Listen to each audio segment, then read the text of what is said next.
Et Ouais. on est bon.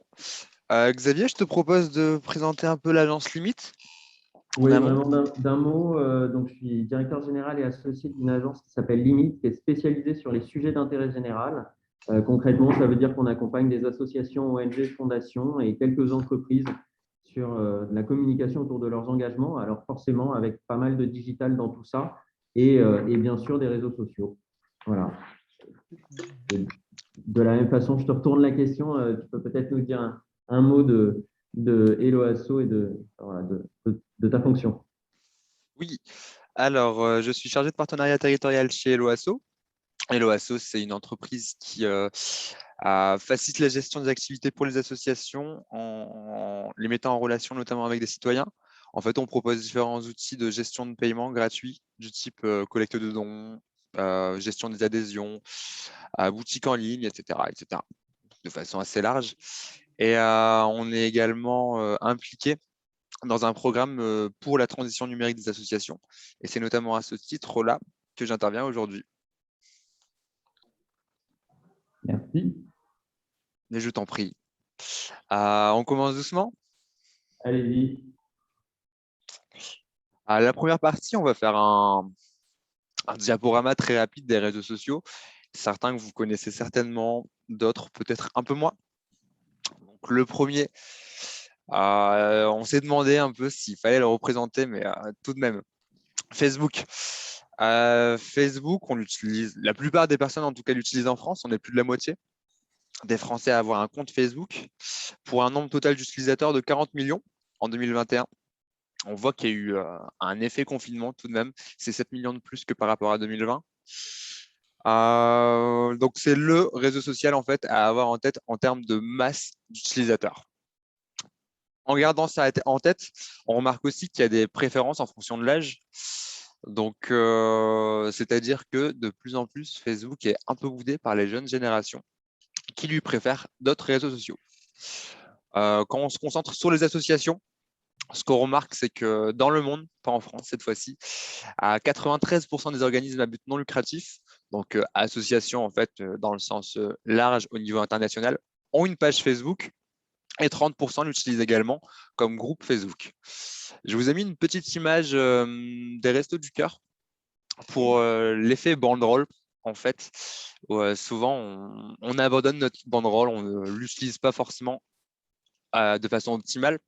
La banderole, ça peut être sympa si on veut faire passer un message d'actualité fort. Notamment là, les Restos du Cœur, ils l'ont utilisé pour faire un appel aux bénévoles. Twitter ensuite. Donc, réseau social qui reste important, mais qui a beaucoup moins d'inscrits que Facebook. On est à 8 millions en France. Cependant, en termes d'utilisation et de représentation de la société, il est beaucoup mieux représenté que Facebook.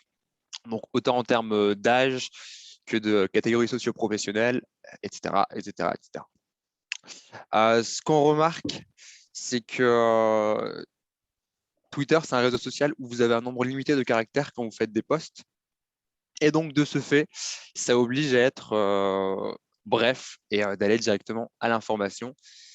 Et dans ce sens-là, en fait, c'est le réseau social de l'information. En vous connectant à Twitter, vous pouvez voir plutôt énormément d'informations et son utilisation par certaines personnalités publiques font que de plus en plus, en fait, certaines personnes l'utilisent vraiment pour de la veille d'informations en complément, par exemple, aux journaux plutôt classiques. Je vous ai mis un post de la Fondation Abbé Pierre, donc qui reprend en fait directement une publication du Parisien pour un peu prévenir sur l'actualité que vit actuellement les loyers, là en l'occurrence à Paris. Instagram maintenant. Instagram, on a tendance à le sous-estimer. En termes d'utilisation, il est tout de même plus haut que Twitter. On est à 24 millions d'utilisateurs en France. Et la petite anomalie, on pourrait dire, c'est qu'il est principalement consulté depuis les smartphones. Au niveau tendance, il y a un point quand même qui est à retenir, c'est que le public d'Instagram, c'est plutôt jeune, donc moins de 30 ans en général. Mais bien sûr, il n'est pas réservé à cette catégorie d'âge. Et les contenus à privilégier, au vu du format d'Instagram, en fait, c'est plutôt des photos et vidéos. Là, je vous ai capturé, je vous ai fait une capture d'écran, pardon, d'un compte Instagram. En fait, il y a une petite description sur le dessus et tout en dessous se situent les photos, les vidéos que vous postez. Et c'est comme ça qu'est représenté toutes les pages d'Instagram. Donc, l'idéal pour les associations, c'est d'utiliser Instagram à la fois pour tout ce qui est photos de groupe, événements, et notamment si votre public est jeune. Et là-dessus, c'est le point à retenir. Xavier, je te laisse la suite. Oui, bien sûr. On va aussi parler de LinkedIn. LinkedIn, c'est un réseau social que vous connaissez sans doute avant tout comme une plateforme de recherche d'emploi ou de CV en ligne. En réalité, c'est de moins en moins ça. Et c'est de plus en plus un réseau social qui permet de valoriser son expertise, l'expertise de son organisation quand on la représente. On compte aujourd'hui 22 millions de personnes sur LinkedIn en France, hein, seulement, enfin, uniquement en France, pas à l'échelle mondiale. Et parmi ces 22 millions, il y en a à peu près 10,7 millions qui sont réellement actifs. Ça, c'est une distinction importante, hein, quand vous voyez des chiffres, c'est de plutôt regarder les utilisateurs actifs sur chacune des plateformes. Il y a toujours un petit delta. Et c'est un réseau social sur lequel il y a des publics plutôt plus âgés que sur les autres, puisque 79% des membres ont plus de 34 ans. Donc, on est sur des actifs ou des retraités, mais peu d'étudiants. Donc, évidemment, si vous ciblez si vous visez une cible jeune, ce n'est pas aujourd'hui que sur LinkedIn que vous la trouverez. Du côté des associations, ce qui est important, c'est de voir la progression et la croissance sur ce réseau social. Il se trouve que du côté de l'agence, on fait une étude, un baromètre tous les 2 ans sur le e-don, enfin le don en ligne. Et à cette occasion, on regarde comment les plutôt grosses ONG, puisqu'on est sur les 110 premières associations et fondations en France, sont présentes sur les réseaux sociaux. Et on a vu une progression énorme. On est passé de 63% en 2015 à 98% des associations qui étaient présentes sur LinkedIn en 2019. Donc, autant dire quasiment toutes. Le tout inclut, encore une fois, je le précise, vraiment plutôt les grosses organisations aujourd'hui, hein, et ce n'est pas le reflet de l'ensemble du paysage associatif français.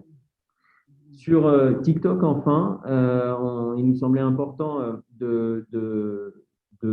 d'aborder aussi ce réseau social-là. Yannis, je veux bien que tu fasses le slide.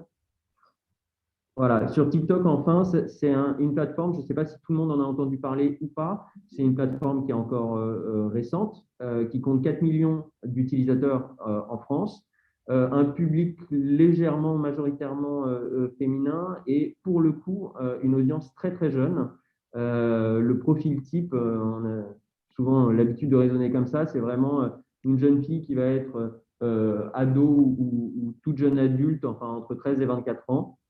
Mais on a même des enfants, des jeunes encore plus jeunes, autour des 9-10 ans, qui sont déjà présents sur cette plateforme-là. Donc, autant dire évidemment une plateforme quasiment uniquement utilisée sur mobile, donc avec une appli. Mais voilà, c'est en termes de croissance, ça a été fulgurant sur ces publics-là et l'audience continue de s'élargir. Donc, c'est un réseau social qui peut être intéressant de suivre et pour lequel, si on l'a mis, c'est que il n'est pas exclu qu'il puisse avoir un intérêt pour votre organisation, mais avec des usages très particuliers. En tous les cas, pour ce qui est des associations, beaucoup de prévention, sensibilisation auprès de ce public jeune, et ça peut être de l'appel à action. Là, on a mis un certain nombre de captures d'écran. Vous pouvez aller voir ce que fait par exemple la Croix-Rouge ou l'UNICEF, qui est assez intéressant en rendant en fait des jeunes porte-parole de la cause et en participant à des petits challenges qui sont des petits challenges de prévention, alors en l'occurrence sur les gestes qui sauvent, enfin voilà, le massage cardiaque par exemple, ce genre de choses. Donc c'est vraiment une autre façon d'aborder ces sujets-là, vraiment en visant un public très très jeune. Voilà pour ce qui est du petit et très synthétique panorama, mais il nous semblait important de rentrer par là avant de ensuite rentrer plus dans le détail et aborder un certain nombre de questions, notamment faut-il être présent sur les réseaux sociaux, puisque ce sera une des questions qu'on traitera. On a préparé un petit quiz pour voir où vous en êtes, entre guillemets, et quel est votre niveau de présence sur les réseaux sociaux. Donc, Yanis va lancer ce petit quiz qui va apparaître sur vos écrans. Et bien sûr, pour répondre à la question, plusieurs réponses sont possibles. Donc, on vous laisse quelques instants pour répondre. Alors, un point aussi, du coup, je profite du temps de vote pour l'aborder. Entre ces différentes plateformes, il y a un sujet qu'on n'a pas abordé parce qu'il est éminemment complexe et il obligerait de rentrer vraiment dans un détail qui nous demanderait beaucoup de temps. C'est la question des algorithmes et du coup des rythmes de publication sur chacune des plateformes et donc du contenu nécessaire pour alimenter chacune de ces plateformes. Je pense que de manière très, très générale, vous pouvez retenir une idée assez simple, celle que du côté de Twitter et Instagram, plus on en met, plus on en a. C'est-à-dire que plus vous publierez, enfin voilà, plus vous posterez, plus vous publierez, plus vous serez favorisé, mis en avant, et donc plus vous avez des chances d'émerger. À l'inverse, petit warning parce que c'est encore méconnu de certains, sur Facebook, attention à une surpublication. Ne publiez pas tous les jours parce que vous serez en fait dévalorisé, vos publications vont être dévalorisées par l'algorithme Facebook. Donc, privilégiez un rythme plutôt de 2 à 3 publications par semaine, mais de manière très quali, mais pour ne pas être dégradé et que vos publications ne soient pas vues de votre audience. Alors, on peut peut-être venir sur les résultats du vote. Facebook arrive en tête, hein, assez majoritairement. On a ensuite LinkedIn, puisqu'il y a voilà, 60% des répondants qui sont présents. Et puis Twitter à 38%, Instagram à 24%. On n'a malheureusement pas d'utilisateurs TikTok, mais au regard effectivement de ce qu'on a dit du réseau social, ça n'est malgré tout pas étonnant. Et puis, on a 2 réponses sur autres. Alors, n'hésitez pas peut-être dans l'onglet Converser à nous dire pour ces 2 personnes-là à quel réseau social vous faites référence. Il y en a un qui est un peu à cheval, enfin, qui est souvent qualifié de réseau social et on a fait le choix de ne pas le traiter comme tel aujourd'hui.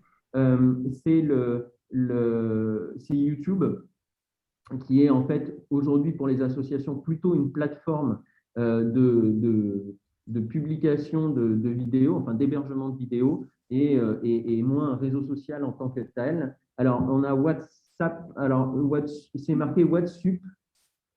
Alors, est-ce que c'est pas WhatsApp? Alors, WhatsApp, je ne connais pas, donc peut-être que je suis passé à côté d'un truc hyper bien. Si c'est WhatsApp, donc c'est une messagerie, peut-être que d'autres connaissent. Pareil, c'est pour le coup, on ne qualifiera pas, nous, là, de réseau social en tant que tel. C'est vraiment une messagerie instantanée qui est un peu une alternative à du SMS. Voilà. Et si c'est WhatsApp, alors je plaide coupable, je ne connais pas et j'irai découvrir ça dès la fin de la présentation.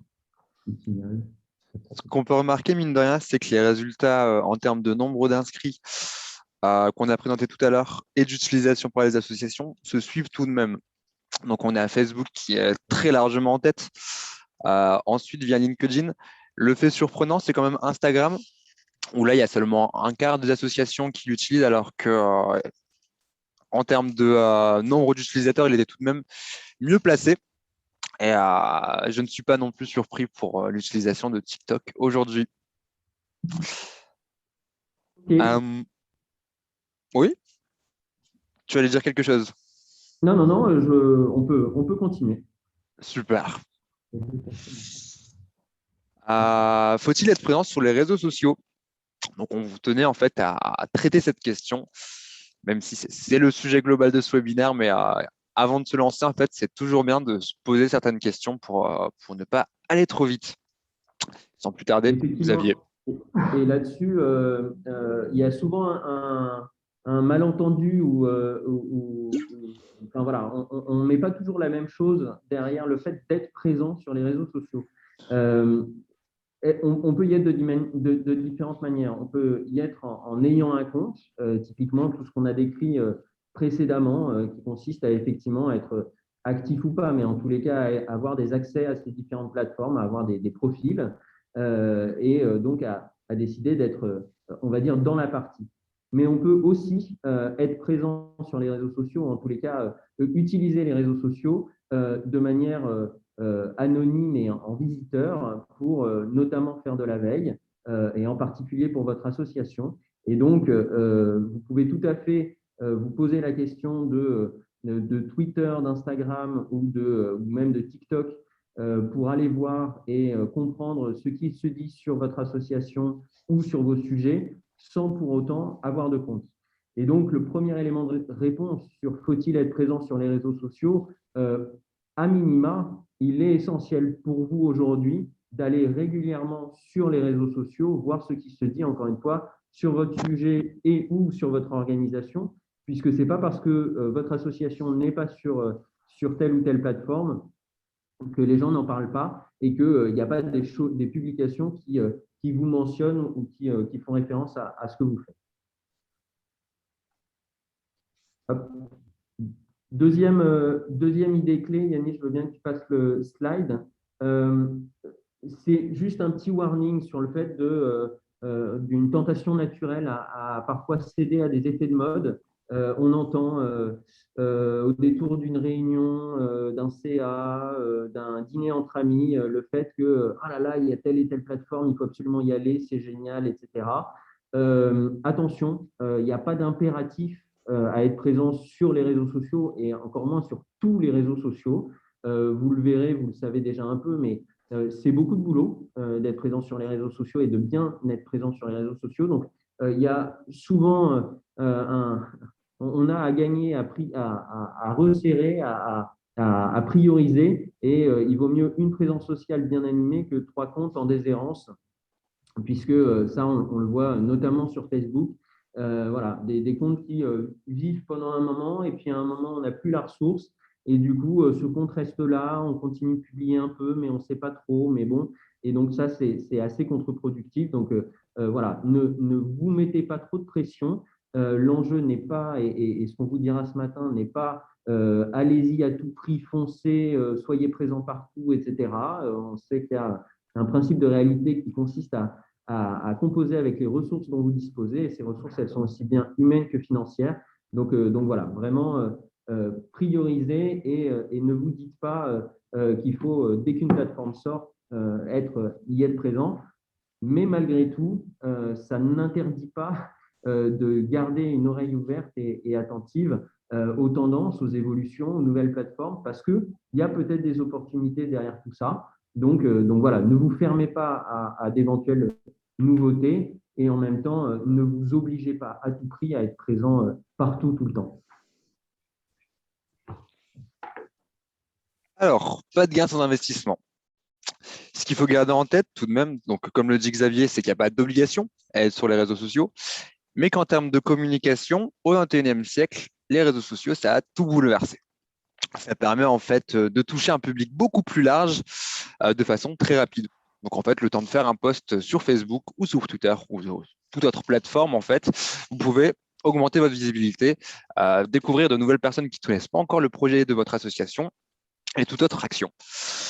Le point à retenir, c'est que, et Xavier l'a déjà précisé, mine de rien, être sur les réseaux sociaux, animer une page, ça demande de la ressource.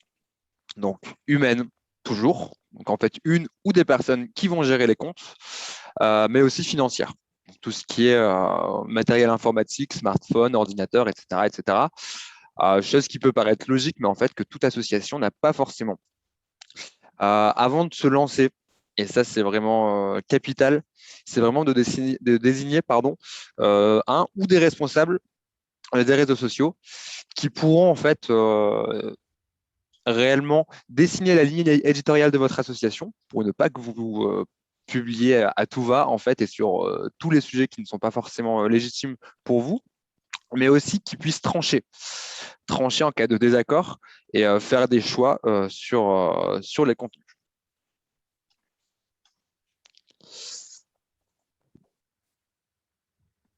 Xavier, je pense que c'était ta partie aussi.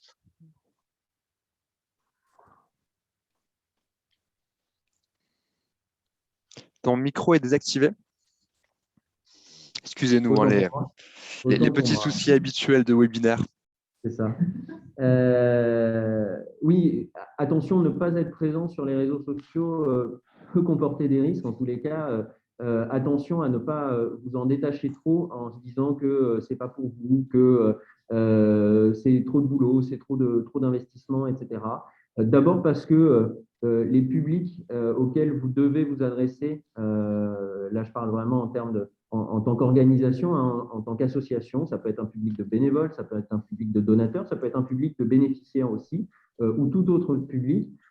Si vous ne les adressez pas, si vous n'avez pas de canaux pour leur parler, d'autres le feront probablement à votre place. Donc, après, ça peut être le jeu, mais en tous les cas, voilà, ne pensez pas que votre communauté ou vos publics vous sont réservés. Ils sont absolument, ils peuvent rejoindre d'autres organisations, être séduits par d'autres organisations qui auraient ces canaux-là pour leur parler.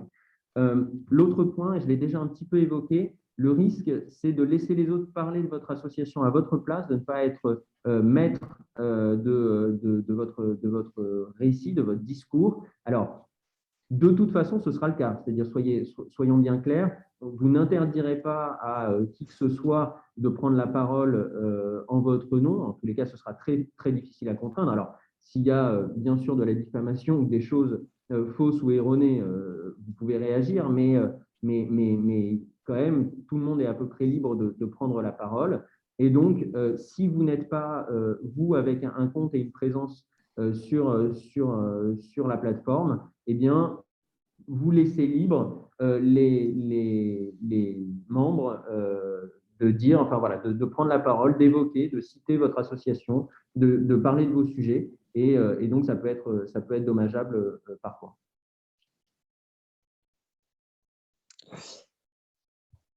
Le point à retenir, en fait, c'est qu'avant de trancher si on veut ou non aller sur les réseaux sociaux, c'est comme avant tout projet, avant tout développement d'activité, c'est de faire un diagnostic. En fait, faire un diagnostic pour choisir le ou les réseaux sociaux qui potentiellement vous correspondront le plus. En fonction de ces réseaux sociaux, en fait, dessiner votre ligne éditoriale en fonction de votre objectif. Donc, ça peut être assez large l'objectif, hein, la recherche de bénévoles, la collecte de dons, la prise de position sur l'actualité. Là-dessus, ça rejoint aussi votre projet associatif. Et également, organiser une prévision de publication. Donc, en fait, combien de posts vous allez publier, ou en tout cas, vous voulez publier en une semaine, par exemple, et ne pas être trop gourmand. Souvent, on se dit que tous les jours, c'est très bien. Un post par jour, ça permet d'être visible, ça permet de bien animer une page et ça ne demanderait pas trop de travail. Un post par jour, c'est énorme. En fait, il faut trouver bon, déjà les bonnes façons d'organiser les posts, mais aussi des sujets à partager tous les jours. On ne s'en rend pas forcément compte, en fait, mais ça demande du boulot, tout ça. Également, donc on a aussi mis un mot sur les algorithmes tout à l'heure. En fonction du réseau social choisi, se renseigner sur ce qui est efficace en termes de publication. Donc, en fait, tous les réseaux sociaux n'ont pas forcément le même algorithme. Certains se ressemblent plus ou moins, mais ce n'est pas le cas de tous. Sans me pencher davantage, c'est des renseignements que vous devez chercher, en fait, avant de vous lancer, si vous voulez, en tout cas, que vos publications fonctionnent bien. J'ajoute un élément à ce que tu dis, Yanis. Et il faut évidemment se renseigner, etc., mais en même temps ne pas oublier d'être pragmatique et donc une fois que vous vous êtes lancé, de tester, de surveiller les statistiques et les chiffres de vos publications pour savoir évoluer. Ce qui est vrai chez d'autres ne le sera pas systématiquement chez vous. Alors souvent, c'est de toute façon le point de départ à avoir, mais restez agile et regardez quelle est l'efficacité réelle de vos contenus, de vos publications. Votre communauté sera spécifique et donc elle va réagir de manière spécifique. Donc ça, en partant effectivement de ce que vous aurez cherché et compris du réseau social, ajustez-le ensuite au fil du temps aux réalités de votre organisation et de votre communication. Et là-dessus, rien ne vous empêche de vous inspirer d'autres comptes, en fait. On l'a vu, il y a énormément de comptes qui existent en France et à l'étranger là-dessus. Donc, vous pouvez très bien aller faire votre petit benchmark. Donc, en fait, regardez ce qui se fait ailleurs et potentiellement ce qui marche pour vous inspirer. Et c'est encore plus intéressant si c'est des structures qui agissent dans le même secteur que vous. On a listé ensuite quelques étapes pour vous préparer avant de vous lancer. La première, c'est définir son objectif. Donc, en fait, OK, vous voulez communiquer en ligne. Quel est votre objectif? Est-ce que vous voulez faire plus connaître votre association? Est-ce que vous voulez faire du plaidoyer, chercher des financements, trouver des bénévoles, organiser un événement? Ça peut être hyper large, ça peut évoluer avec le temps. Mais en fait, en fonction de tous ces objectifs qui sont courts ou moyen-termistes, vous n'aurez pas les mêmes types de publications. Et là-dessus, avant de vous lancer, c'est une question qu'il faut vous poser. Sur le moment, c'est quoi notre objectif? Qu'est-ce qu'on veut mettre en valeur? Souvent, en organisant ce type de webinaire, donc sur les réseaux sociaux, euh, les publics peuvent se dire, ça y est, on va nous apprendre à communiquer. Le point à retenir, c'est qu'il n'y a pas une bonne façon de communiquer. Il y en a plein, en fait. Et le tout, c'est de trouver la sienne. Donc, ça dépend de son association, mais aussi de la personne qui crée les posts, du vécu, de l'objectif toujours. Et là-dessus, sentez-vous assez libre, en fait, de tester des choses en ligne pour voir ensuite si ça a bien marché ou non et vous adapter ensuite. Mais de notre côté, on peut vous partager de bonnes pratiques et c'est ce qu'on va faire. Mais il n'y a pas une façon, en tout cas, de communiquer. Donc, je repointe le diagnostic et c'est un point important. C'est pour ça que j'insiste lourdement là-dessus. Donc, votre stratégie de communication, elle permettra en fait à l'association de réussir ou non ses objectifs, mais en tout cas, elle participera de façon indirecte à l'accomplissement de votre projet associatif. Donc, n'hésitez pas à faire des mises à jour, des bilans réguliers, des actions qui ont été menées. Donc, autant sur les posts qui ont marché que ce qui n'a pas marché, en fait, et à vous adapter en fonction de ces retours-là. Le tout, c'est vraiment d'éviter l'effet compte en déshérence. Je pense qu'il n'y a rien de pire, en fait, que quand on va sur le compte d'une association ou en fait de toute structure, personne ou autre, et qu'on voit que la personne n'a pas publié depuis 2-3 ans. Quand c'est une personne privée en soi qui n'est pas forcément connue, on se dit juste, bon, la personne a déserté le réseau social. Quand c'est une structure qui touche des publics plus larges, en fait, c'est un peu plus problématique et ça peut donner une mauvaise impression que, par exemple, l'association n'est plus en activité ou autre. Là-dessus, si vous avez des difficultés à tenir le planning de publication que vous vous étiez fixé initialement, il ne faut pas hésiter à en parler avec vos camarades de l'association, avec en fait toute l'équipe qui est plus ou moins impliquée dans la communication. Le but, c'est vraiment d'ajuster votre planning pour que ça corresponde au mieux à vos capacités de publication. Mais en fait, ne soyez pas esclave de la communication. Je pense que c'est le point à retenir.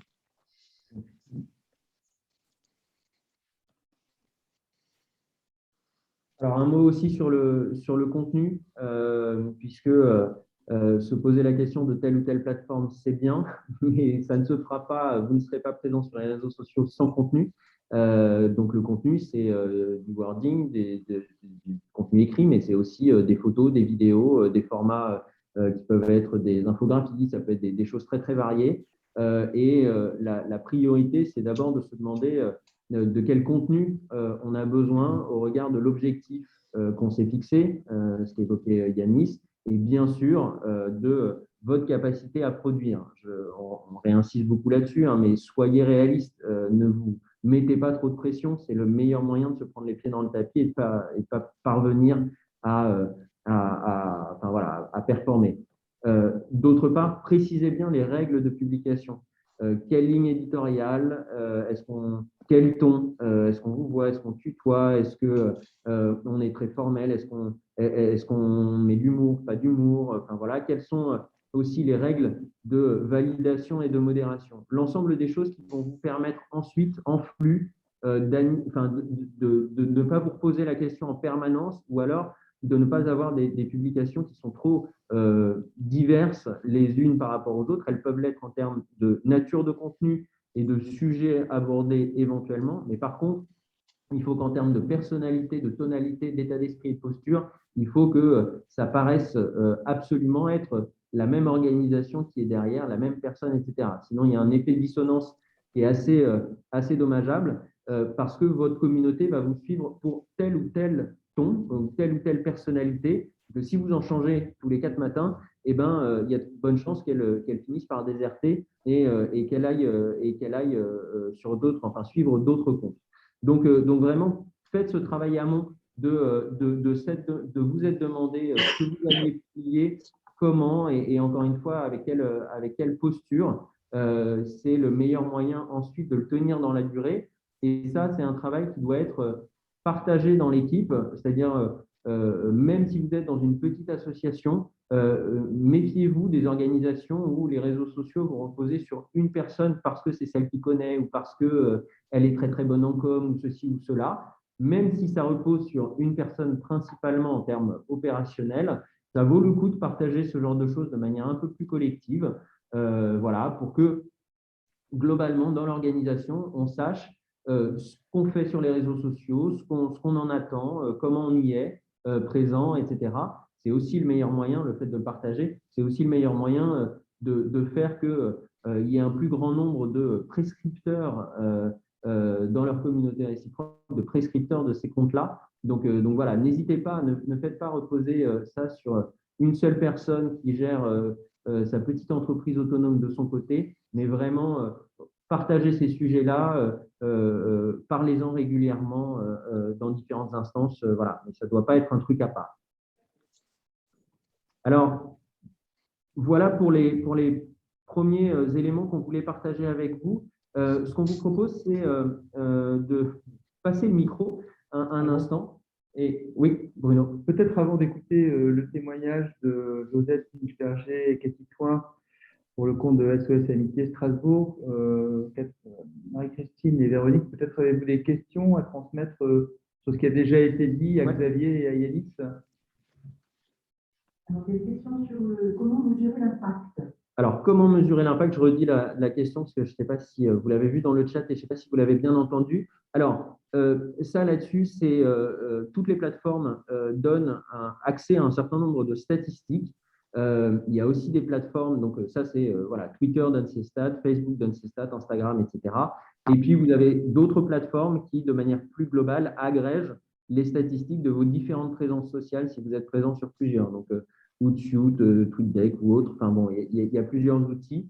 À la limite, peu importe la source de la donnée, ce qui est important, me semble-t-il, c'est que vous fassiez le choix en amont de suivre quelques chiffres et de vous y tenir de manière très régulière.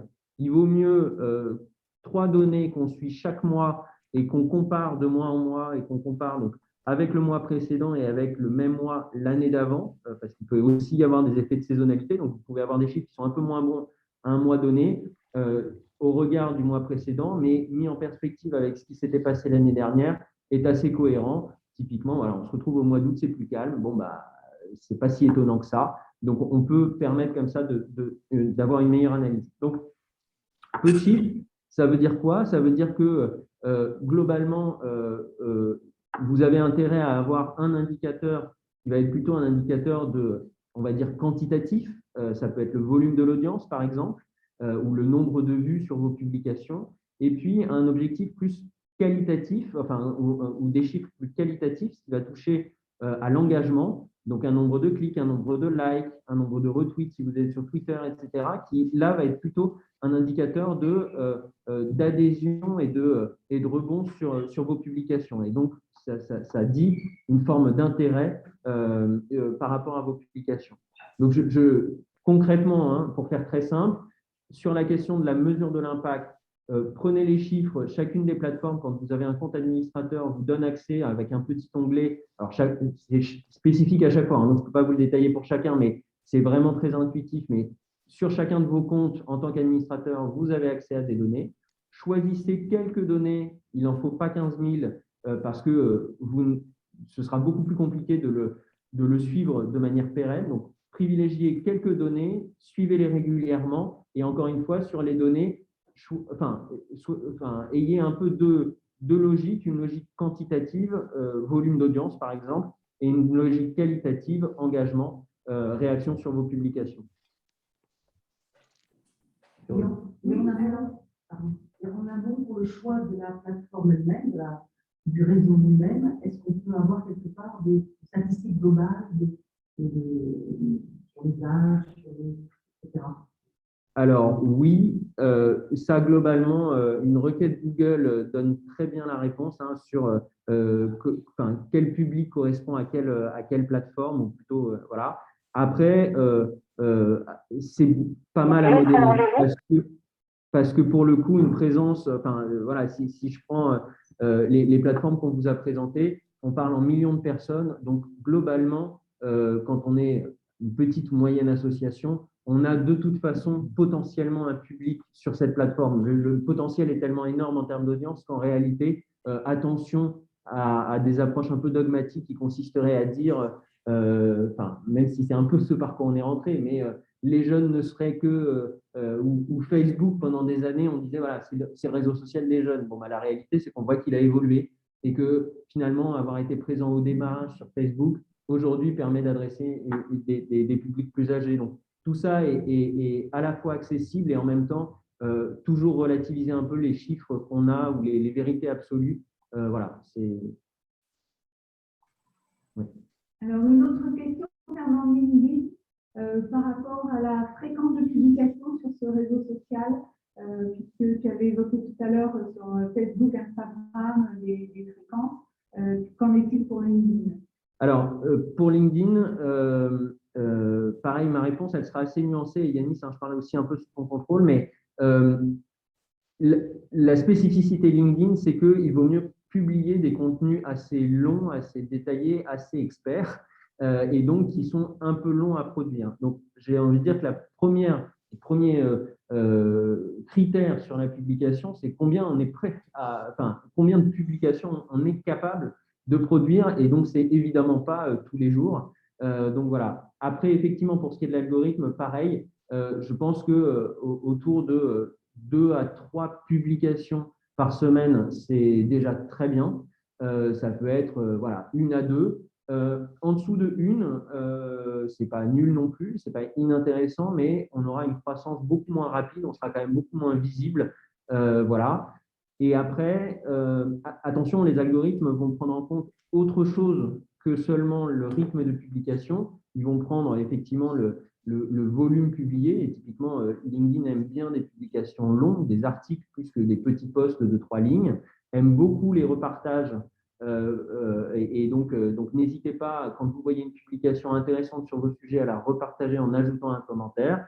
Et bien sûr, en intégrant des hashtags liés au sujet, parce que c'est quand même ça aussi qui va permettre de faire remonter vos publications. Ne pas hésiter à citer des gens, soit en les interpellant sur cette problématique, soit en y faisant référence parce qu'ils sont présents ou experts, parce que c'est aussi le moyen souvent d'attirer l'attention vers vous et idéalement de faire en sorte qu'eux relaient et repartagent la publication. Et pour LinkedIn spécifiquement, une particularité de ce réseau social-là, c'est que les publications ont une durée de vie assez longue, ou en tout cas peuvent avoir une durée de vie assez longue.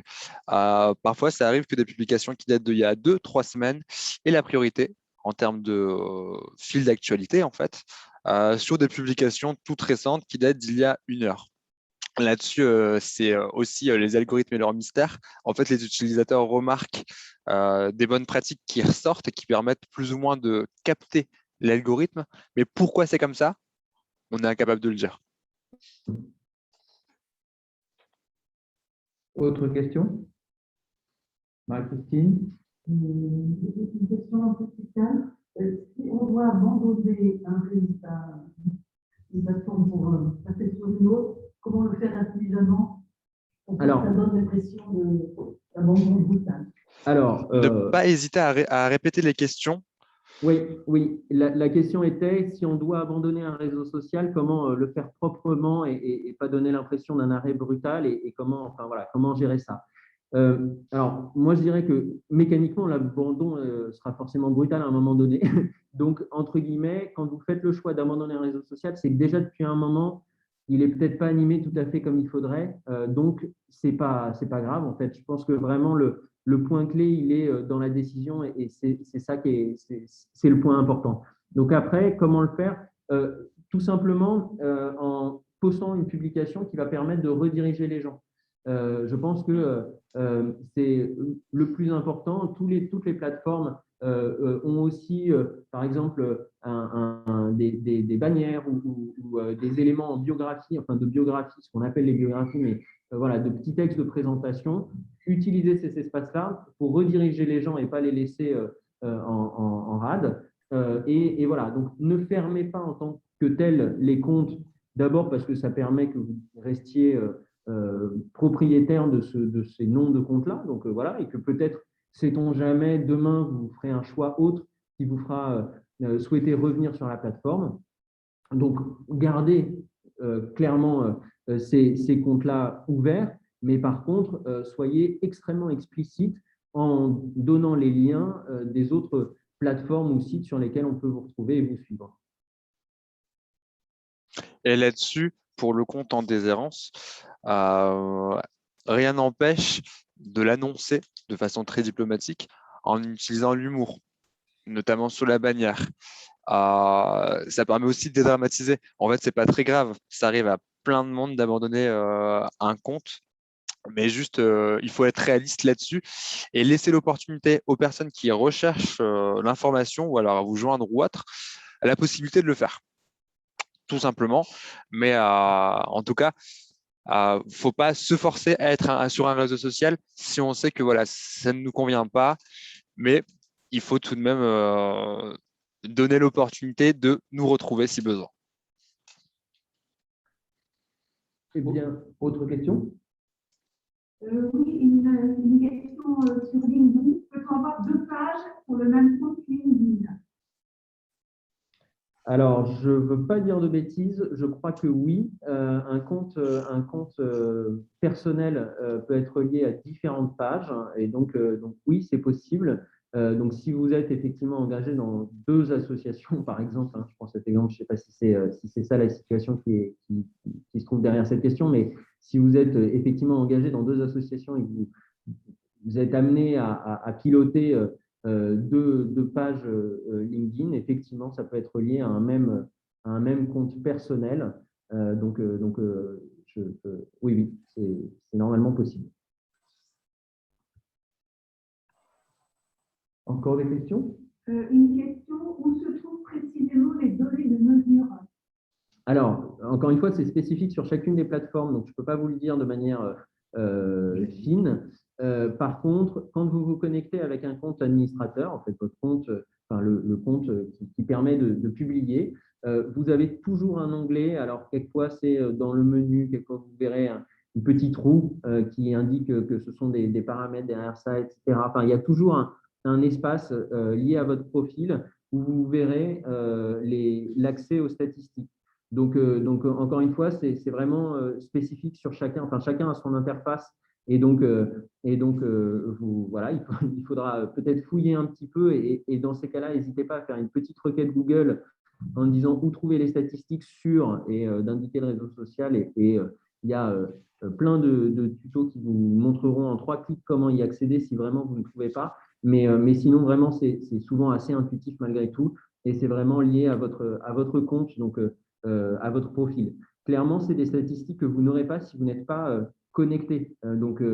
Si simplement vous allez sur Twitter en tapant twitter.com sans vous connecter à un compte, à un profil, vous n'aurez pas accès à aucune statistique. Donc voilà, c'est forcément lié à votre compte et à votre espace d'administration du compte.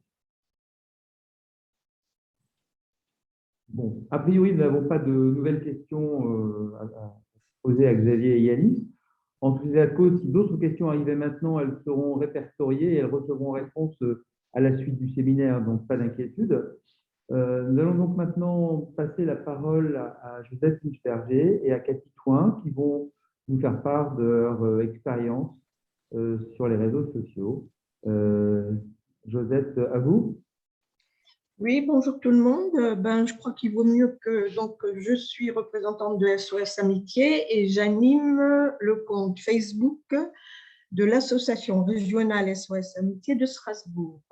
Je ne sais pas si tout le monde connaît l'association. En 2 phrases, je vais essayer de le préciser. SOS Amitié est une fédération de 44 postes SOS Amitié répartis dans toute la France. Elle regroupe 1800 écoutants bénévoles à l'écoute de tous les problèmes qui peuvent se présenter en France et ailleurs. Et surtout, l'écoute est anonyme. C'est ça le principe. Appelant anonyme et écoutant anonyme. Nous traitons à peu près 720 000 appels par an, ce qui fait 2000 appels par jour. Voilà. Nous sommes reconnus d'utilité publique, nous avons 60 ans et notre objectif est l'aide à toute personne en détresse, mais aussi la prévention du suicide. Voilà.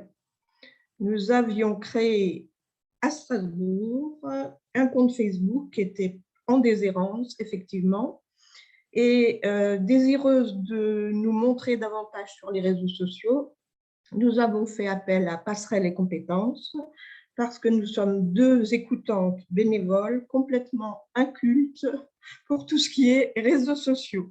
Il a donc fallu commencer de très très bas pour réussir notre pari, qui semble être en passe d'être gagné. Alors, je laisse la parole maintenant au professeur qui nous a guidés dans cette expérience, toujours en visioconférence. Nous ne nous sommes jamais vus. Voilà, à toi Cathy. Bonjour à tout le monde. Merci, merci beaucoup en tout cas pour ce partage ce matin. Effectivement, donc moi j'ai rejoint Passerelle et Compétences en tant que bénévole. Depuis quelques années, j'ai eu l'occasion précédemment d'accompagner une association et depuis plusieurs mois maintenant, d'accompagner Josette et Thérèse pour, on va dire, une augmentation, une amélioration de la visibilité de la page Facebook et de la communication de SOS Amitié Strasbourg. Donc, effectivement, comme cela vient d'être évoqué, on a d'abord fait un diagnostic ensemble, n'est-ce pas, Josette, Oui. sur ce qui est fait, ce qui a été fait, ce qui a été mis en place, sur les pratiques qui étaient utilisées et sur la connaissance au moment, une sorte de photographie du moment lorsqu'on a commencé à échanger. Et à partir de là, effectivement, la première question, ça a été: est-ce que Facebook est pertinent? Est-ce qu'il y a d'autres réseaux sociaux qui peuvent être pertinents dans le développement de l'image, de la visibilité de SOS Amitié Strasbourg? Et donc, la première question, avant toute chose, ça a été: où sont les personnes à qui on veut parler? Sur quels réseaux sociaux sont-ils? Donc, Facebook, bien sûr. Et puis, depuis quelques temps, on est en réflexion sur Twitter, Instagram, comment ça peut être géré en termes de timing d'abord. On a parlé ressources et c'est extrêmement important. Et puis également en termes de ce qu'on appelle la cible, le persona, donc la personne à qui on s'adresse, pour pouvoir communiquer sur d'autres moyens que Facebook. En attendant, on a travaillé ensemble pour prendre en main le réseau, pour comprendre ses mécaniques, ses paramétrages, comment ça fonctionne, comment on partage du contenu et puis les bonnes pratiques. C'est-à-dire, on partage du contenu, oui, mais pas n'importe lequel. Celui qui parle à nos enfin, à notre cible et puis surtout en fonction des objectifs. Est-ce qu'on va chercher des personnes bénévoles? Est-ce qu'on va chercher du financement? Est-ce qu'on veut communiquer sur un nouveau numéro disponible mis sur le ministère voilà. Ce qu'on veut communiquer, on va aussi le mettre dans les contenus qui sont partagés sur la page. Donc, on continue aujourd'hui. En fait, la mission était sur quelques mois, mais on continue ensemble avec Josette et Thérèse à travailler, à continuer comme ça, à mettre en place des choses. Vous savez tous qu'en ce moment, il y a le marché de Noël et que donc, SOS Amitié Strasbourg va avoir un chalet au pied du sapin. Et donc, c'est l'occasion de communiquer aussi sur les réseaux pour faire venir les personnes, pour se rencontrer en vrai. Et donc, ce sont des occasions comme ça sur lesquelles on échange et on se dit, voilà, qu'est-ce qui peut être communiqué? Comment on peut donner envie? Voilà. Et donc, moi, je suis vraiment très, très heureuse de contribuer à cela. C'est un peu une façon d'être bénévole de SOS Amitié aussi. De très, très bons échanges ensemble. Alors, j'espère qu'un jour, on se verra en vrai. Oui, On s'est promis ça, hein. Moi, j'attends le vin chaud avec impatience. En attendant, on continue sur la visio. oui, C'est ce qui a été compliqué au départ. Donc, faut pas se. oui. Je Voilà, crois qu'il faut insister, moi, voilà, il enfin, faut tenir. j'insiste en tant qu'élève de Cathy Toin sur son infinie patience. Parce que nous sommes devant l'écran et c'est aller à droite, aller à gauche, appuyer sur la flèche, regarder si, revenons en arrière, partageons l'écran. Ça peut être très pénible, mais ça porte ses fruits et au bout de plusieurs séances, on arrive à publier sur Facebook notamment. Et en regardant la partie statistique pour voir quels sont les posts qui ont marché, qui n'ont pas marché, qu'est-ce qui a été vu, on se rend compte que sur Facebook, concernant SOS Amitié, ce qui marche, ce sont les vidéos, les photos, une ou deux petites phrases, et c'est ça qui remporte la palme. Tout ce qui est réflexion plus détaillée, plus conséquente, on le met à l'arrière. On le met à l'arrière et le lisent que des personnes qui en ont envie et qui sont intéressées. Et ça, au départ, c'est Cathy qui nous a permis de comprendre ça. Comment ça fonctionne. C'est le visuel qui fonctionne. Voilà. Et ben, la transition est toute trouvée pour parler effectivement de Juste une question, différenciation. parce que en fait, vous avez parlé de Facebook, et apparemment, Cathy, vous êtes avec Josette en train de travailler aussi sur Instagram. Oui, ça fait 2 mois. Donc, qu'est-ce qui vous conduit à vouloir élargir l'utilisation des réseaux sociaux en Eh fait? bien, surtout, notre lisibilité, c'est surtout ça. Hein, nous faire connaître en tant qu'association. À l'heure actuelle, tout le monde parle justement des problèmes de solitude, de problèmes de santé mentale liés au confinement, au Covid, etc. Nous faire connaître comme étant un interlocuteur possible. Hein, il y en a beaucoup, mais on fait partie du lot. Et Facebook, d'accord, Instagram, les plus jeunes qui manifestement sont touchés par ce problème lié au virus, pendant leurs études, etc. Nous faire connaître, on est là, si vous voulez nous appeler, on est là, c'est surtout ça. D'accord, il y a 2 bénévoles, vous allez pouvoir animer. On est à 2 bénévoles qui travaillons sur les réseaux sociaux, oui. D'accord. D'accord. Non, vous n'êtes pas 2 bénévoles au total, hein. Non, C'est non, 2 bénévoles Non, sur à les réseaux sociaux. Strasbourg, nous sommes à 50 bénévoles. d'accord. Très bien. Et donc, 2 bénévoles, vous n'allez pas avoir une charge de travail trop importante en animant 3 réseaux sociaux différents. On en a 2 pour le moment. Oui, pour le Et moment, mais vous l'idée. si on commençait On réfléchit. Twitter, oui, on réfléchit. Si on commençait Twitter, qui aurait ma priorité quand même, on abandonnerait un peu Instagram. D'accord. Disons que ce qu'on a identifié, c'est le temps en fait de gestion. Oui. Le temps de voilà. Et ce qui se passe, c'est que Insta est un réseau social très visuel où Oui. c'est très qualitatif en termes de photos et autres. Et en fait, ça pourrait se prêter comme relais de communication chez Noël, où là, on pourrait impacter par rapport à des images, etc. Sachant que c'est vrai que Josette et Thérèse privilégient aussi Twitter parce qu'en fait, on est sur des données plus, comment dirais-je, d'analyse de marché, enfin pas d'analyse de marché, mais de contexte, etc., avec des articles plus poussés. Et on toucherait, voilà, de fond, et on toucherait peut-être d'autres catégories de personnes qui peuvent être impactées également. Voilà. Et donc, Oui, on a Instagram deviendrait ponctuel. Voilà, parce qu'on a quelques événements marquants chaque année. Il y a la Journée nationale de prévention du suicide en février, par exemple.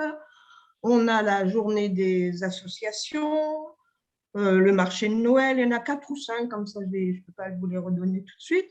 Mais là, ça marche sur Instagram. Mais après, c'est plus la prévention du suicide, la santé mentale, la prévention de la solitude, accompagner l'adolescent, etc. Parce qu'on travaille par téléphone, par chat et par messagerie. Donc, à partir de ces 3 éléments, on sait donc quels sont les domaines privilégiés par les personnes qui nous appellent. J'ai vu une question sur comment est-ce qu'on quantifie le travail qui a été effectué. Bah, c'est par exemple le nombre d'adhérents, c'est le nombre la valorisation de l'engagement sur les posts. Donc l'engagement, c'est le partage, le commentaire et le like. Et puis sur sur tous les abonnements qui ont pu croître et qui vont encore croître. Ah oui, oui, C'est un oui, abonnement à la page, hein, pas un abonnement payant, mais un oui, abonnement à la page à la qui fait page. qu'on on donne envie, de Oui. par le partage de contenu pertinent qui interpelle, ben, on donne envie de s'abonner pour être régulièrement informé. Parce que lorsqu'on est abonné sur le fil d'actualité, vous allez avoir de façon systématique, en fonction de l'algorithme bien sûr, mais en tout cas, les informations qui vont être sur votre fil d'actualité en tant qu'abonné. Donc Oui, ça a été aussi une action oui, stratégique en fait de communication au départ. oui. Et il y a quelques résultats qui paraissent minimes par rapport aux chiffres que je vous entends citer. Mais on est parti, par exemple, de 20 abonnements.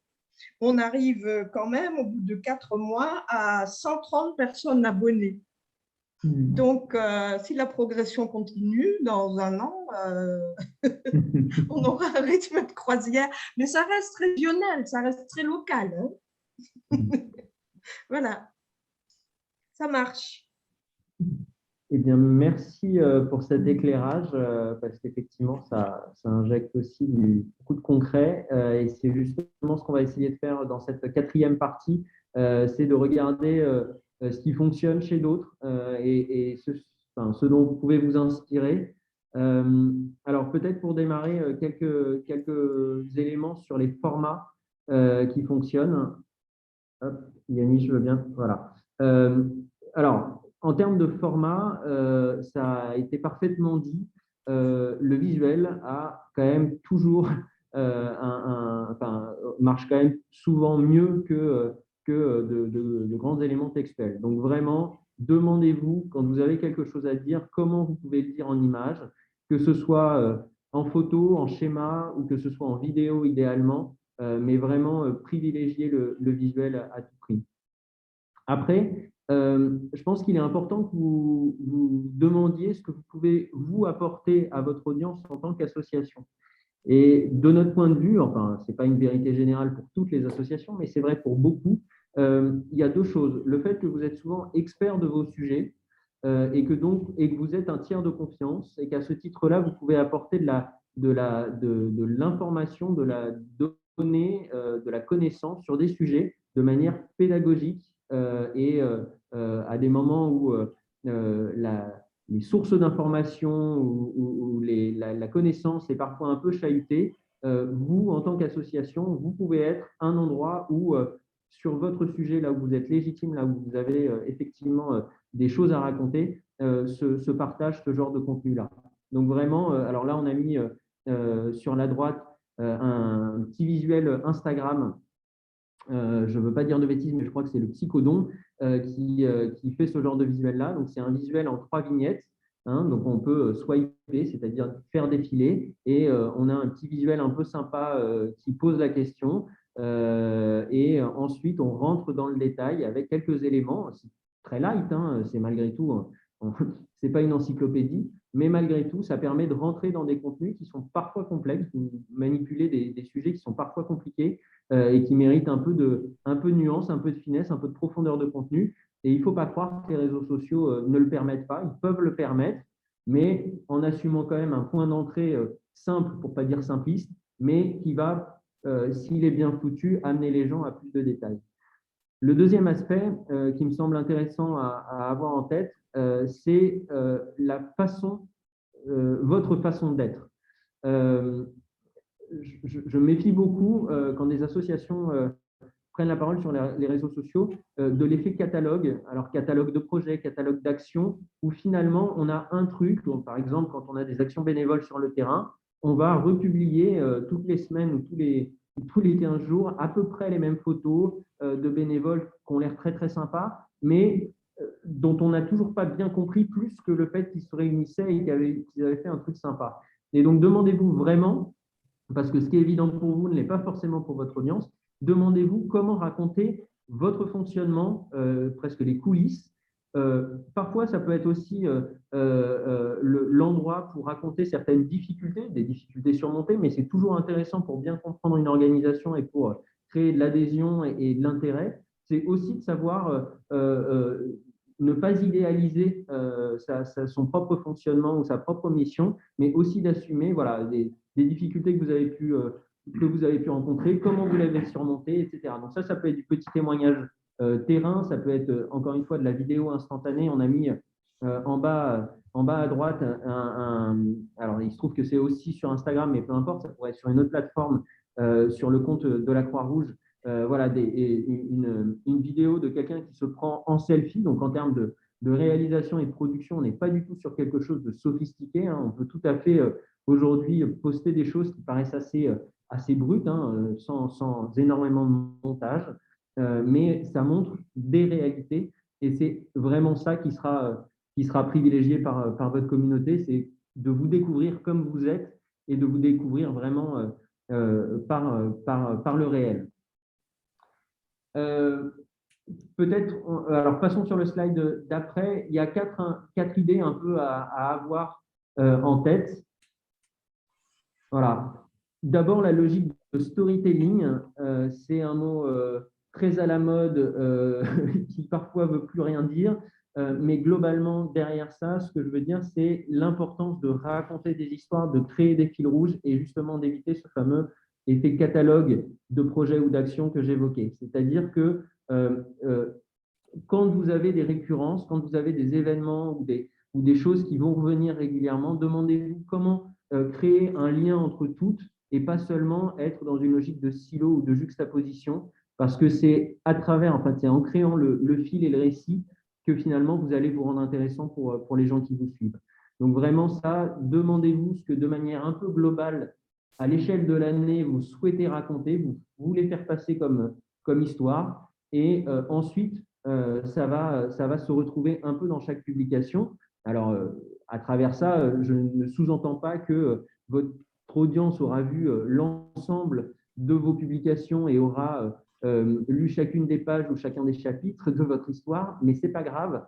Progressivement, ça va faire un effet mosaïque qui doit constituer une image globale et une histoire commune qui fait sens et qui est intéressante.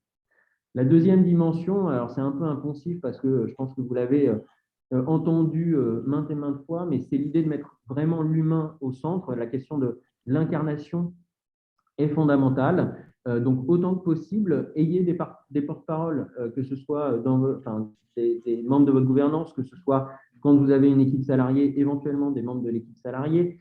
Bref, trouvez effectivement des acteurs qui vont pouvoir incarner ce discours, ce récit.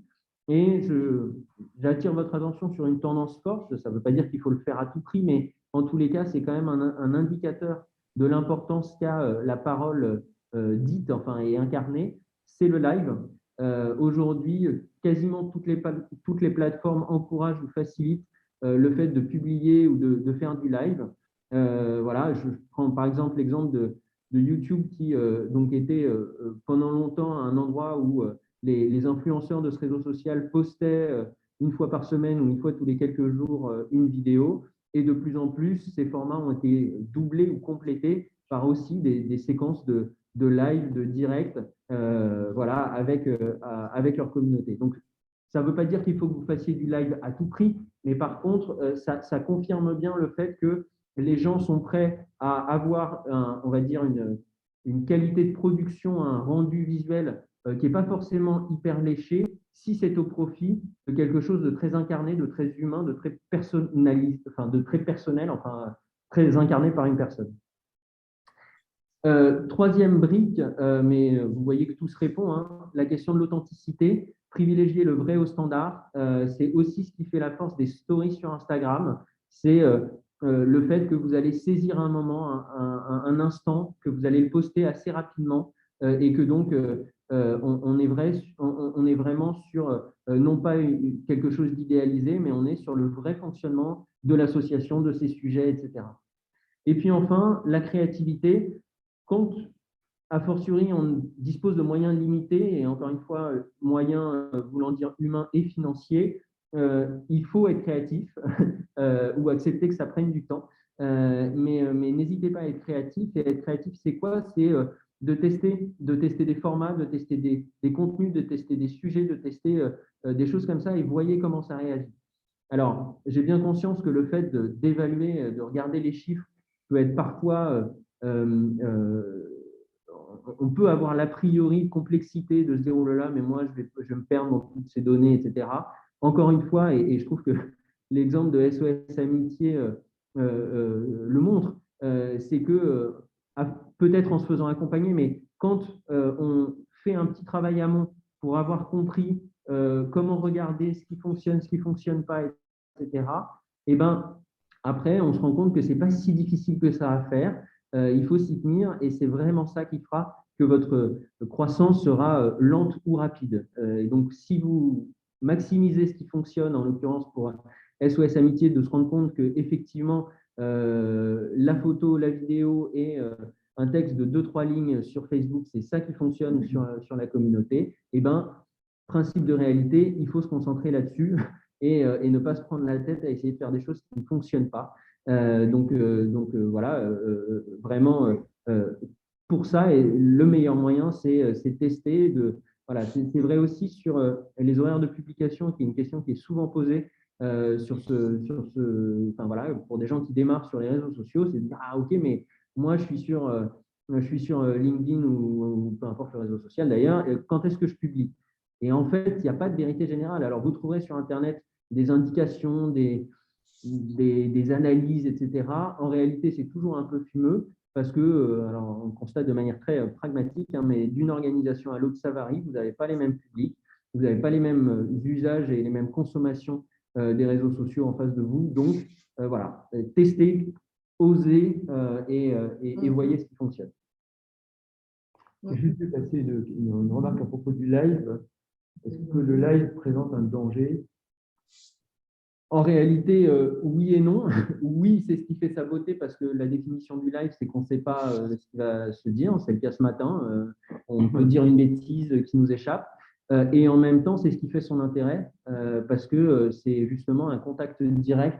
Donc, en réalité, moi, je crois qu'il n'y en a pas réellement. Alors, voilà, tout dépend de la cause, de l'organisation, de la sensibilité du sujet. Mais je connais peu de live pour des petites ou moyennes assos qui dérapent ou qui seraient pas maîtrisés, etc. Donc franchement, le risque est quasi nul. Après, il faut le faire si vous vous sentez à l'aise. Et encore une fois, ce n'est pas l'alpha et l'oméga. Hein. C'est une indication de l'importance et de l'intérêt d'avoir un discours de personne à personne. Mais voilà, ce n'est pas une nécessité absolue à faire dans la vie. Merci. Alors, juste enfin, le point d'après, c'est voilà, de continuer en permanence à regarder ce que font les autres. Alors, c'est pas du tout là les 6 comptes qu'on met là ne sont pas du tout les 6 comptes à suivre à tout prix et ça dépend bien sûr de vos sujets, ça dépend de vos, enfin, voilà, des terrains et des enjeux que vous avez avec votre association, mais n'hésitez pas à regarder des plus gros que vous. Vous ne pourrez pas forcément faire les mêmes choses, vous n'aurez pas forcément la capacité à produire le même type de contenu, etc. Mais ce n'est pas très grave. Dans le tas, il y a des choses où vous allez vous dire, ah si, bah ça c'est malin, et puis ça a l'air bien fonctionner, et c'est un truc, on pourrait le faire un peu différemment, mais on pourrait le faire nous-mêmes. Et donc vraiment, c'est profiter de cette manne d'inspiration. Enfin, vous pouvez vous creuser la tête et trouver des trucs très spécifiques qui vous sont propres, et si vous y arrivez, tant mieux. Mais à la limite, vous n'avez pas forcément besoin de ça et ne vous prenez pas trop la tête non plus. Regardez, abonnez-vous à différents comptes, voyez ce qui se passe, comment les choses évoluent. Là aussi, alors c'est un peu la difficulté ce matin, c'est à la fois de vous dire des choses très précises et concrètes auxquelles vous raccrochez, et en même temps de vous alerter sur des logiques trop dogmatiques qui vous diraient une vérité générale sur les réseaux sociaux. Vous le verrez en suivant plein de comptes, les plateformes évoluent, leurs algorithmes aussi, les habitudes, les usages se transforment. Et donc, tout ça se fait de manière extrêmement alors, lente et rapide à la fois, parce que l'air de rien, ça se passe en quelques mois, en quelques années, mais en même temps, ce n'est pas instantané, ce n'est pas du jour-nuit. Et donc, ça, vraiment, vous n'arriverez à le sentir que si vous êtes vous-même en veille, en veille sur différents comptes qui sont aussi des comptes voilà, régulièrement animés, professionnellement animés, parce qu'encore une fois, il peut y avoir des idées, des façons d'adresser certains sujets qui peuvent vous inspirer et que vous pouvez reprendre à votre sauce.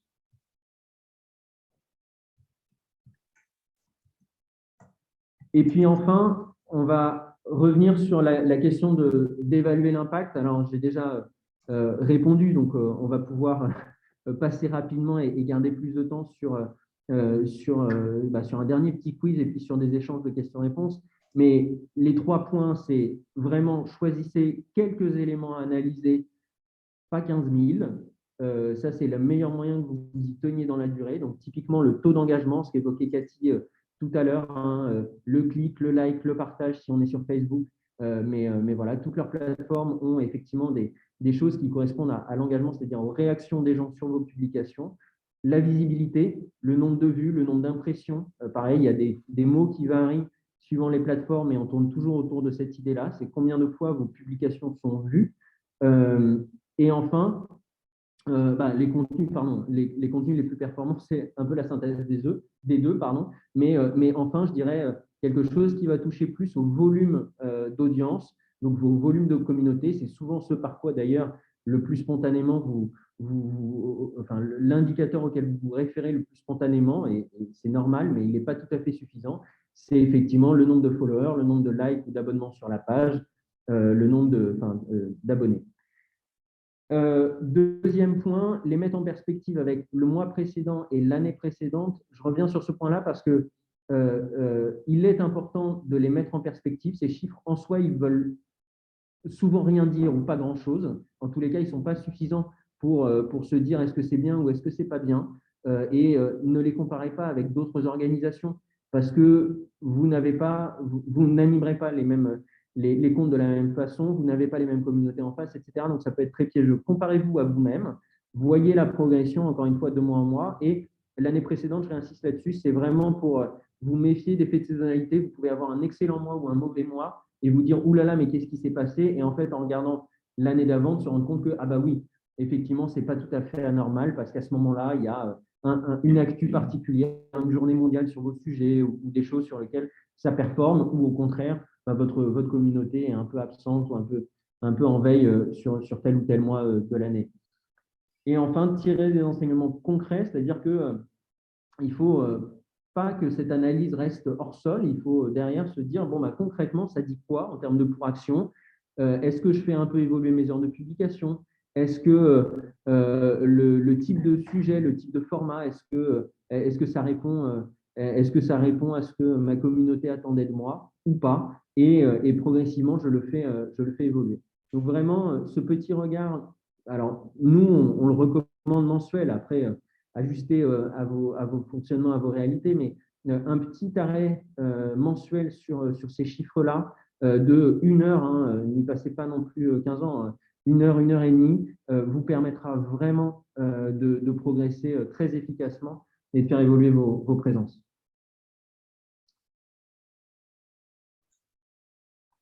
Voilà, on vous propose une dernière séquence, mais peut-être qu'il y a des questions avant, je ne sais pas. Mais sinon, on vous propose un petit quiz pour finir cet atelier.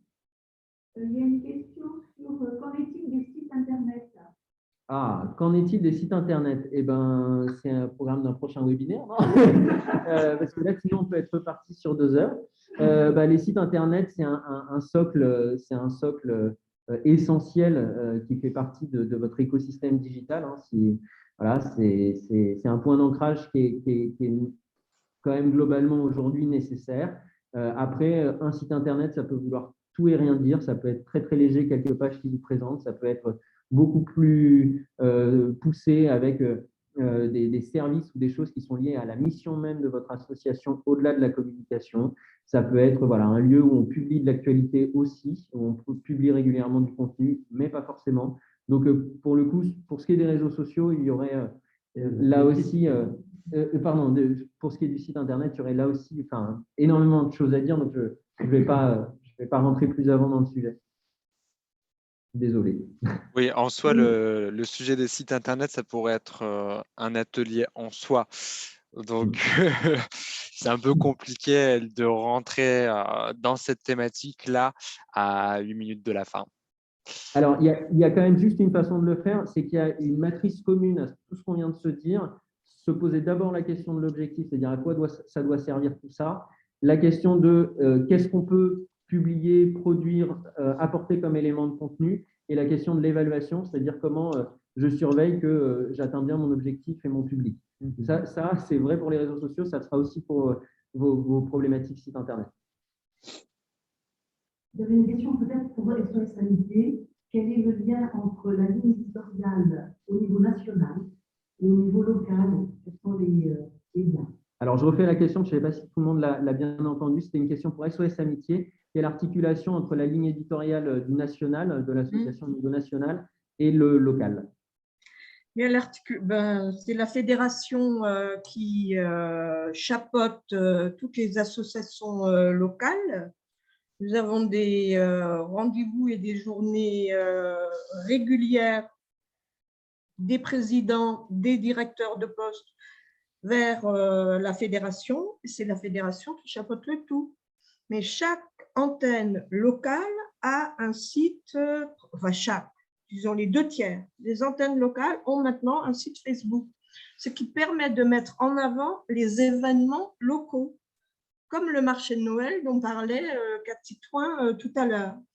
Et lors des journées de prévention nationale du suicide, qui a lieu début février, chaque association locale fait quelque chose. À Strasbourg, par exemple, nous avons 3 films à l'affiche, avec 3 débats à la suite des films, et une conférence sur le suicide, la prévention du suicide au travail. Le sujet est très vaste. Et ça nous permet de mettre, grâce à Facebook, donc la lumière sur ce qu'on fait au niveau local. Intérêt, eh bien, les institutions publiques locales nous subventionnent difficilement, mais on y arrive, et nous avons des dons. Des dons qui viennent donc de personnes d'Alsace, pour SOS Amitié Strasbourg, par exemple. Il n'y a pas de souci entre les deux lignes. Ok. Après, j'ai vu passer une question aussi sur le fait qu'on n'a pas abordé le fond de la communication sur les réseaux sociaux pendant ce séminaire. Moi, j'ai ma réponse, mais je vais laisser Yannick et Xavier répondre à ce point. En fait, oui, là aussi, c'était un peu un choix, et choisir, c'est renoncer. Effectivement, ça aurait été très bien qu'on puisse le traiter, mais ça nous emmenait sur un périmètre beaucoup trop large. Mais évidemment, cette question des réseaux sociaux, comme celle du site, télescope et rencontre les questions plus globales de quelle communication pour l'organisation, et donc quel objectif, quel positionnement, quel public cible et quels moyens affectés à tout ça. Et donc, évidemment, on n'a pas là apporté d'éléments sur comment on structure sa stratégie de communication ou son plan de communication. C'est évidemment un travail qu'il faut faire, mais qui est du coup un travail chapeau dans lequel se range ensuite la question des réseaux sociaux, en se disant, au regard de cet objectif global prioritaire ou d'éventuels objectifs secondaires, au regard de mon positionnement, de mes publics, etc., qu'est-ce qui fait sens, sur quel réseau social je dois ou ne dois pas être, comment je le suis, etc. Et on tire le fil, on démêle la pelote comme ça. Mais évidemment, voilà, ce sujet tête de chapitre, on n'a malheureusement pas pu le traiter aujourd'hui. Oui, et puis l'autre élément de réponse, c'est que clairement, un travail sur le fond de la communication sur un réseau social ou sur un site internet, c'est par définition quelque chose qui concerne chaque association prise individuellement. On ne peut pas traiter ici, au cours d'un webinaire qui s'adresse à vous êtes plus de 100, presque 120 au dernier moment que j'ai vu, on ne peut pas traiter ici une question de fonds de communication qui soit commun à 120 associations différentes, bien sûr. En revanche, je passerai les compétences et est tout à fait disponible pour rechercher des bénévoles aussi efficaces que l'a été Cathy Point et aider les associations à travailler sur cette thématique-là, bien sûr. Et puis, il y avait encore une autre question qui avait été posée sur la durée optimale. Est-ce qu'il y a une durée optimale d'une vidéo? Alors, oui et non. Ça dépend un peu de où elle est postée, mais globalement, ayez dans l'idée que c'est plutôt très, très court. Sur Facebook, les temps de visionnage vous sont d'ailleurs donnés. C'est souvent de l'ordre de quelques secondes. Alors, à ce titre-là, c'est parfois un peu déstabilisant en disant voilà, mais j'ai passé du temps, de l'énergie, un peu d'argent à faire une vidéo, et puis finalement, je vois qu'en moyenne, elle a été vue 3 secondes. Alors, ça n'est qu'une moyenne, et que bien sûr, il y a des gens qui l'ont vue 20, 30 secondes, 1 minute, mais ça veut dire aussi qu'il y a des gens qui vraiment ont zappé à la première seconde. Donc vraiment, ayez dans l'idée que les toutes premières secondes, hein, et ça se joue en secondes, doivent être très impactantes. Pour ça, il y a un point, pareil, j'attire votre attention sur une façon de monter vos contenus et quelque chose qui se fait beaucoup par des médias qui sont très spécialistes de la vidéo en ligne. Donc typiquement, des médias comme Brut ou comme Combini, que je vous invite à aller découvrir, non pas forcément sur les sujets qu'ils traitent, mais sur la façon de les traiter. Vous verrez que de plus en plus, ou même sur YouTube, vous verrez de plus en plus, en fait, on démarre la vidéo non pas par un pack shot, c'est-à-dire une image avec le logo, un petit générique, etc., mais on commence par une phrase clé, une phrase choc, si on a quelque chose de choc à dire, mais en tous les cas, une phrase clé qui est vraiment le cœur du contenu. Et ensuite, on remet une image avec le logo, la mise en contexte, etc. et on déroule. Mais on a accroché comme ça les gens très très vite sur un élément de contenu. Et donc, méfiez-vous d'une vidéo qui met 5 secondes entre guillemets à démarrer avec une petite musique, un effet d'apparition, un logo, etc. Parce que le logo ne dit rien, malheureusement. Alors, certes, ça approprie le contenu, mais ça ne dit rien. Et donc, vous risquez comme ça de perdre des gens qui seraient peut-être restés si on les avait attrapés beaucoup plus rapidement. Donc, la question de la durée de la vidéo, en fait, c'est un peu une fausse question dans la mesure où, de toute façon, les gens vont abandonner très, très vite. Et donc, c'est plutôt, demandez-vous si vos 5 premières secondes donnent envie de rester. Et après, vous pouvez vous poser la question de, du coup, combien de temps je les garde. Bon, globalement, au-delà de 2-3 minutes, c'est largement trop ou suffisant.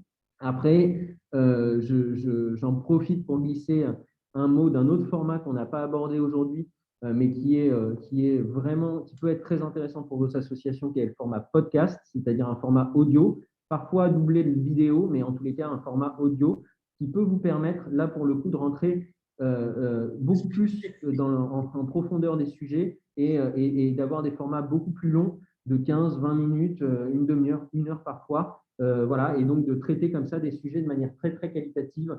Et c'est un format qui fonctionne quand même vraiment très bien sur un certain nombre de publics.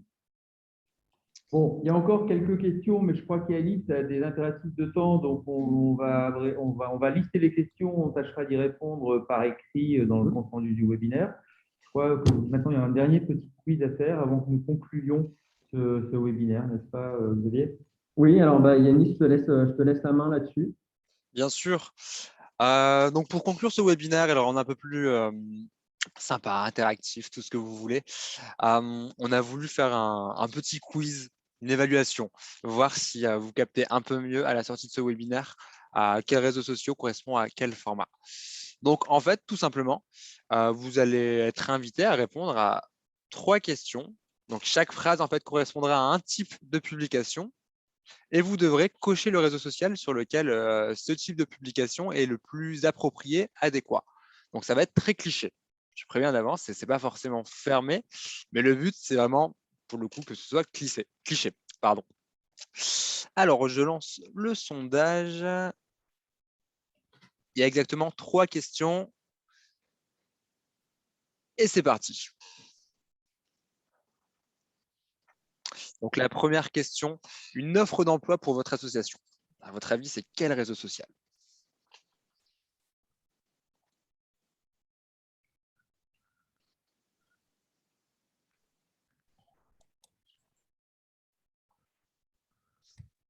Je vous fais confiance pour cette première question qui n'est pas la plus compliquée. Tout de même, il y a pire. La deuxième question, un concert que vous avez organisé, à votre avis, c'est plutôt sur quel réseau social?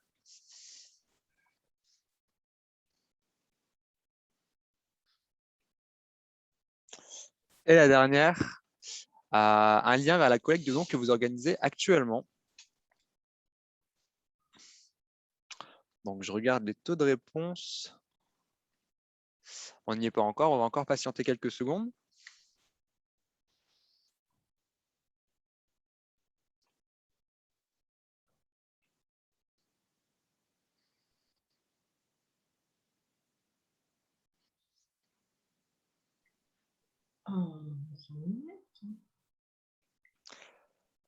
Et je pense qu'on peut y mettre fin.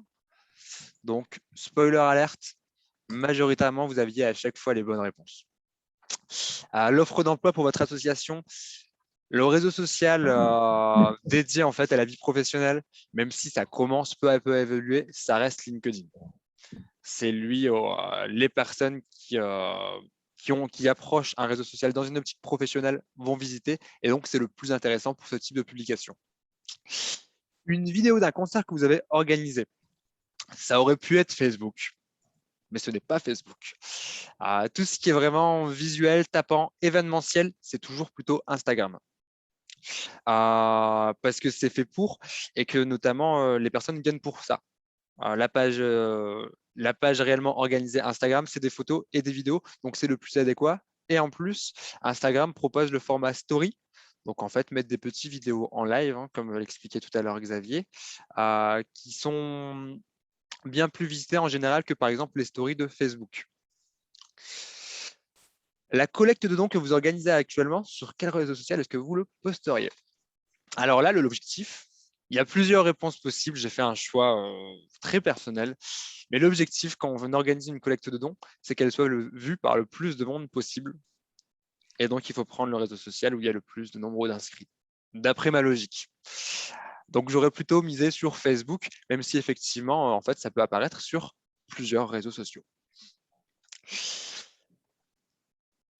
Et bien voilà, j'ai terminé le petit quiz de mon côté. Donc, la plupart d'entre vous aviez de bonnes réponses. Xavier a fait du très bon travail via ce panorama des réseaux sociaux. J'espère que ça vous a plu. En tout cas, Bruno, peut-être que vous voulez me dire un mot de fin? Oui, un petit mot de fin. D'abord, vous remercier tous les quatre, Xavier, Yanis, Cathy, Josette. C'était très intéressant de bénéficier de votre expérience et de votre vécu. Vraiment, c'était très intéressant. Même si j'ai participé à la préparation de ce webinaire, j'ai encore appris des choses aujourd'hui, donc c'était vraiment cool. Merci beaucoup à tous les participants également. Toutes les questions qui n'ont pas reçu réponse en live vont recevoir réponse dans les jours qui viennent, puisqu'on va essayer de faire une petite synthèse de ce webinaire et l'adresser à tous les participants. Par ailleurs, le webinaire a été enregistré, comme on vous l'a dit, donc il sera publié sur le site internet de Passerelle et Compétences, il sera accessible sur le site internet. Donc, si certains veulent le revoir ou le partager, ça sera tout à fait possible. Et puis enfin, vous allez recevoir tous une petite enquête, Marie-Christine, qui va partir dans les jours qui viennent, c'est ça? Pour qu'on essaie de s'améliorer pour le prochain. On va vous poser un certain nombre de questions auxquelles nous vous remercions par avance de répondre. Et puis, nous voudrions cette année, Passerelle et Compétences voudrait cette année donner un petit prolongement à ce webinaire à travers potentiellement des ateliers sur des thématiques un peu plus précises qui permettraient justement d'aborder un peu plus le fond et qui seraient organisés en début d'année 2022. Donc, parmi les questions qui vous seront posées dans ce questionnaire, vous trouverez celles de thématiques que vous aimeriez voir abordées de manière un peu plus précise pour aller un peu plus loin dans ces futurs ateliers de début 2022. Voilà. Plus de questions? Est-ce que vous avez encore des questions? Bon, écoutez, on y répondra par écrit de toute façon. Il me reste une fois encore à remercier tous les intervenants, les 4 intervenants dynamiques qui nous ont fait part de leur expérience. Merci beaucoup encore. Merci aussi à vous tous qui avez été très nombreux, plus de 110 finalement, à nous écouter et à poser des questions intéressantes. Et puis à l'année prochaine pour le prochain webinaire, du coup. On va essayer de trouver un thème qui vous motive aussi. Merci beaucoup et à bientôt. Au revoir. Au revoir. Au revoir. Bonne journée, au revoir. Bonne journée. Au revoir, Josette. Au Au revoir revoir. tout le monde. Merci. Au revoir. À l'année prochaine, Cathy.